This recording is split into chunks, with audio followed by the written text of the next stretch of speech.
Hey guys, so in the last lecture, we have started a new chapter that is ocean energy, and in this chapter,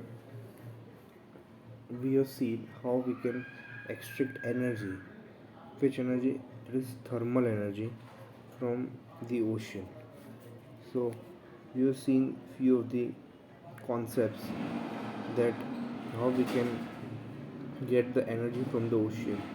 So, as we know that solar energy is continuously impacted on the ocean, and this they act as a very large solar energy collector. So around 6,000 kilometer of area we have from which we can extract this energy. So according to Ministry of New and Renewable Energy Sources, around 50 gigawatt energy we can produce with the help of this concept. What is the concept? So the upper the upper surface of the water ocean surface is warm, and the lower deeper surface is colder. So if we have around 20 degrees Celsius of temperature difference, then we can get some kind of work, some kind of work we can produce out of this temperature difference. And this warm surface will act as a heat source, and the colder deeper water acts as a heat sink, and in between we can get work. So this is the concept how we can get. So generally if there is 27 degrees Celsius temperature at the surface and the below temperature is 7 degrees Celsius, then the maximum Carnot efficiency we can get is 7%. But in real life, in real practical situation, we cannot get near to the Carnot efficiency. So we are just multiplying by efficiency factor, so the real efficiency is around 3%. Then the radiation which the sun through sun which can be absorbed by the ocean surface will be given by the Lambert's law of absorption. So each layer is absorbing suppose some amount of solar energy, same equal of equal thickness. Then I will be the intensity, x will be depth. Then the equation will be given as ix is equal to I0 into 0 to e raised to mu x. Then we have seen open cycle Utex system, it is Claude cycle. So from which the water is pumped through the ocean surface, and it is passed through the deaerator where non-condensable gases are thrown out. Then it passes through the evaporator where low pressure steam is produced, and it is passed through the turbine, and the water which is left out is passed to the ocean depths. And after this the steam of the turbine is passed through the condenser, and to condense this steam the water is taken from the ocean depths, and then after it is condensed it is passed through the ocean surface. So this is the open cycle Utex system. Now there were some drawbacks of this system. uh, so there are some benefits also. So one benefit is we can get desalinated water out of this, and there are a few drawbacks also, because the drawbacks were that it is having high specific volumes which results in high turbine size, and it is more costly. So we will move through some next cycle. We'll study today another cycle, so that is closed cycle Utex system.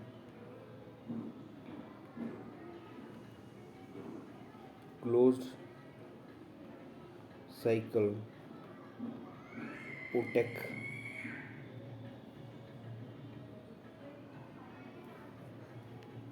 So we'll study closed cycle Utex system.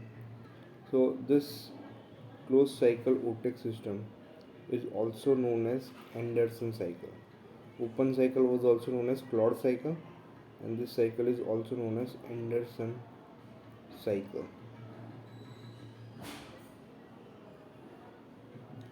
The arrangement of this will be similar to the open cycle but with few changes. So first we will draw two layers. So first is ocean surface, that is our heat source.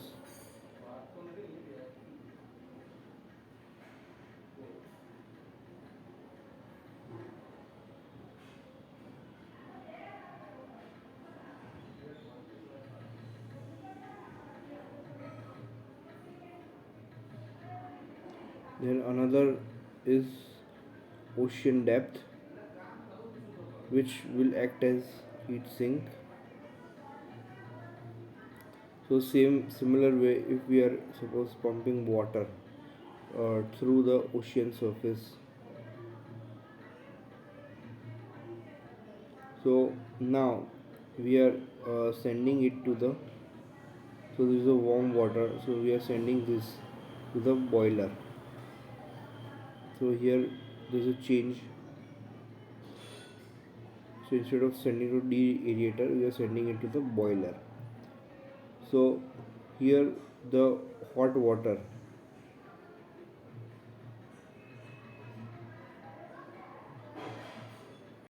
so what boiler does, so boiler generally converts hot water, or generally converts steam, generate steam. So the function of boiler is to generate steam, so it will convert the hot water into steam. So this hot water vapor will move towards the turbine.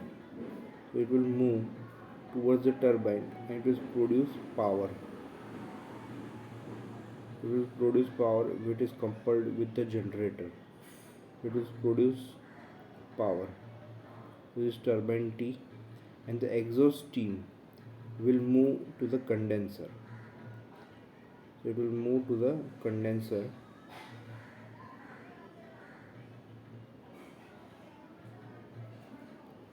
and this, so after it get converts into the liquid after passing through the condenser, so we will send it to the boiler where it will help in converting to the vapor. So this is the heat exchanger 1, and this is condenser.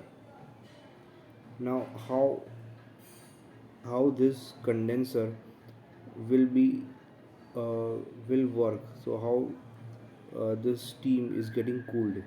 So for that we need to pump cold water from the ocean depth. So from the ocean depth we will pump the cold water in, and after it gets hot we will just pump into the ocean surface.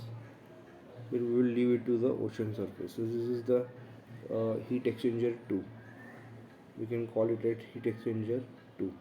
So this is boiler, or you can call it as evaporator, and this is condenser. And after this warm water, uh, after this warm water is just uh, thrown into the ocean depths. So this becomes our closed cycle. So this becomes our closed cycle because here the water is not getting mixed. So as you can see that our water is just moving in a cycle, and just heat is being exchanged. The water is not getting mixed or something, the same water is being used. So this is called closed cycle.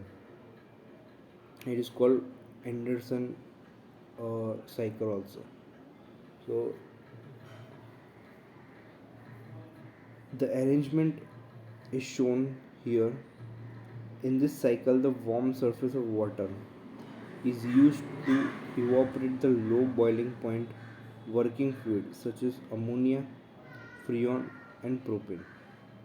So this this the benefit of this using closed cycle is that we can change the working fluid, that we can use freon, ammonia, or propane, and we are not bound to use water. So warm water from the ocean surface is circulated through the pump to a heat exchanger, which acts as a boiler to generate freon vapor at high pressure, and this vapor expands in the vapor turbine to develop the power here, and it is used to drive the electric generator which produces electric energy. The freon vapor from turbine at low pressure is condensed in the condenser with the help of cold water drawn from the depth of the ocean through a pump, and the freon condensate is pumped again into the boiler. Because of the low quality of heat, large surface areas of heat exchanger are required to transfer the significant amount of heat, and large amount of water needed to be circulated. The operating pressures of the working fluid at the boiler and condenser are much higher, and its specific volume is much lower as compared to the of that water in an open cycle system. Such pressures and specific volumes results in a turbine with smaller size. So this uh, this this helps in the this helps in overcome the drawback of the open cycle system. So the turbine size we can use is smaller, hence less costly as compared to the open cycle system. So the overall efficiency of this plant is very low, in the range of 2 to 3%. So efficiency is around 2 to 3 percentage. Now we will move to another cycle, that is hybrid cycle.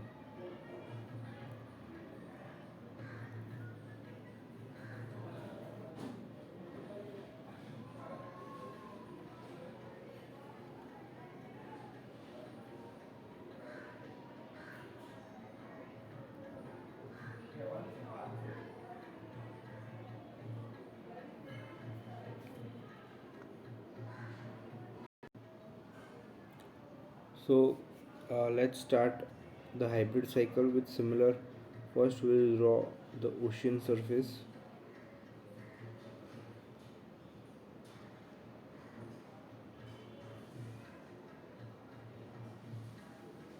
then the ocean depth,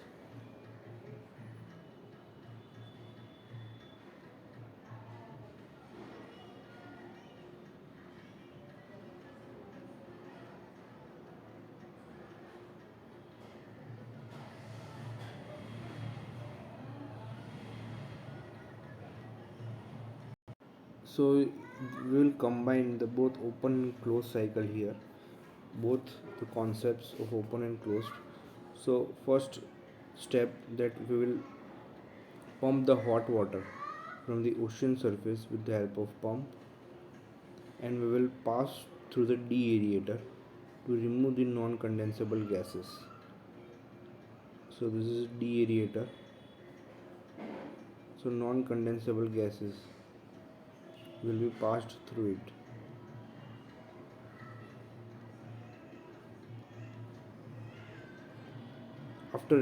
After passing through non-condensable gases, we will pass through the flash evaporator where steam is generated, and the hot water or cold water which is left is passed through the ocean depth. Then this steam is passed through the boiler. This steam is passed through the boiler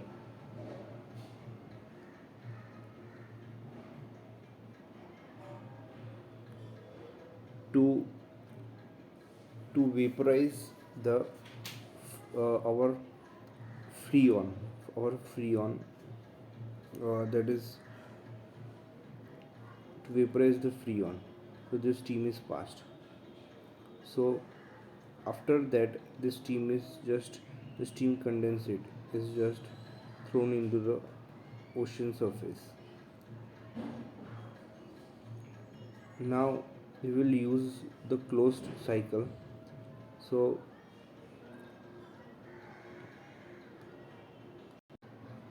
here the freon here the freon is passed to the boiler, and after passing to the boiler we are just passing it to the turbine to generate electricity. So we are passing this through the turbine, and through generator it will produce electricity. After passing through the turbine, we are passing through the condenser to convert it into the liquid form. So how we will convert this into liquid form? So by taking water from the ocean depths, cold water from the ocean depths, and condensing it.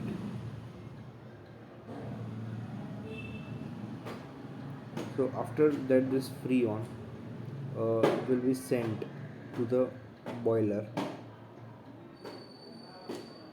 again to complete the cycle with the help of if pump is required. So this is the hybrid cycle. So here the directly steam, we are using steam to in the boiler to generate steam of the vapor instead of hot water. So this is the difference between the closed cycle and hybrid cycle. So we're combining both open and closed cycle here. So the raw ocean water is pumped into the evaporator and condenser contains microorganisms which stick on the water side of both the heat exchanger. So this biological impurity of seawater that deposits and grows on the evaporator and condenser metal surfaces, creating thermal resistance for heat transfer, is known as biofoiling. It is known as biofoiling. Biofouling.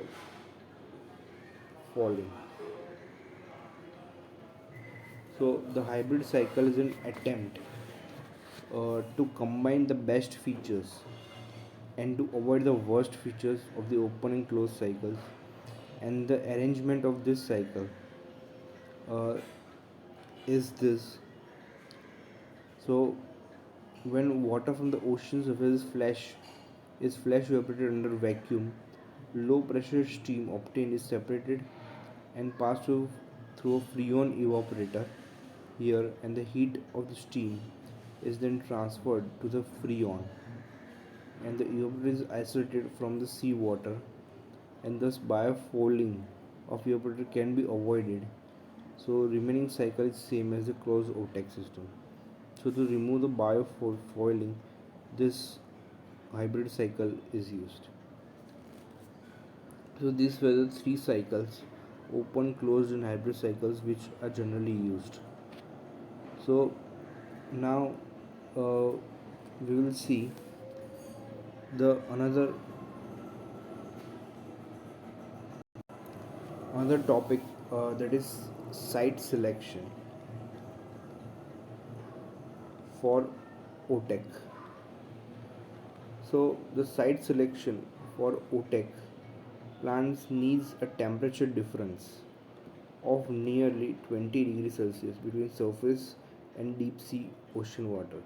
If the temperature difference is higher, if the temperature difference is higher, the site becomes more suitable, uh, as it will increase the power output. Consequently, the per unit cost will reduce. So, per unit cost will reduce. Such sites are available in tropical belt between 20-degree north and 20-degree south latitude. So, in choosing a site, consideration should be given to the potential for biofouling effects. So, biofoiling effects. So, an OTEC plant can either be based on the land next to the sea or placed on a floating platform anchored out in the sea. So, it can be near to the land or into the sea. So, anywhere it can be installed. So, this is the site selection of OTEC. So, here as the chapter moves forward. So the name of the chapter is ocean energy. So we have just seen one aspect from which we can generate the energy, that is thermal energy. Now we will see the another aspect from which we can generate the energy, that is tidal energy. So how we can generate the energy from tides. So this we will see in the next lecture, that how we can generate the energy from the tides. So we will cover all the aspects of the ocean to generate the energy. So hope to see you in the next lecture. Thank you very much.